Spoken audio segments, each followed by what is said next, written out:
വികസന പ്രക്രിയയിൽ പലപ്പോഴും അവഗണിക്കപ്പെടുന്നവരാണ് രോഗികൾ.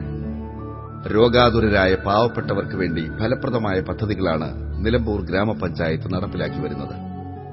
ഇതിൽ പ്രധാനമാണ് വിശപ്പ് രഹിത ഗ്രാമം. താലൂക്ക് ആശുപത്രിയിൽ ചികിത്സയ്ക്കെത്തുന്നവരിൽ ഭൂരിഭാഗം പേരും കൂലിപ്പണിക്കാരാണ്. പണിക്ക് പോകാൻ കഴിയാത്തതുകൊണ്ട് ഭക്ഷണത്തിന് പണമില്ലാതെ ആശുപത്രി കിടക്കയിൽ ഇവർ പട്ടിണിയിലായിരുന്നു. ഈ പാവപ്പെട്ടവർക്ക് ഇപ്പോൾ എല്ലാ ദിവസവും ഉച്ചഭക്ഷണം പഞ്ചായത്ത് സൌജന്യമായി നൽകുന്നു. ആശുപത്രികളിൽ മാത്രമല്ല, നിലമ്പൂർ ഗ്രാമപഞ്ചായത്തിൽ ഒരിടത്തും ഒരാൾ പോലും പട്ടിണി കിടക്കരുത്. അതാണ് വിശപ്പ് രഹിത ഗ്രാമത്തിന്റെ ലക്ഷ്യം. ഒരുപക്ഷെ എല്ലാ ദിവസവും 500 പേർക്ക് അന്നം നൽകുന്ന ഒരേ ഒരു ഗ്രാമപഞ്ചായത്തായിരിക്കും നിലമ്പൂർ ഗ്രാമപഞ്ചായത്ത്. വിശപ്പ് രഹിത ഗ്രാമം പദ്ധതി ഇതര പഞ്ചായത്തുകൾക്ക് മാതൃക. ശ്രീ കെ ആർ മുരളീധരൻ, തദ്ദേശ സ്വയംഭരണ ഡയറക്ടർ.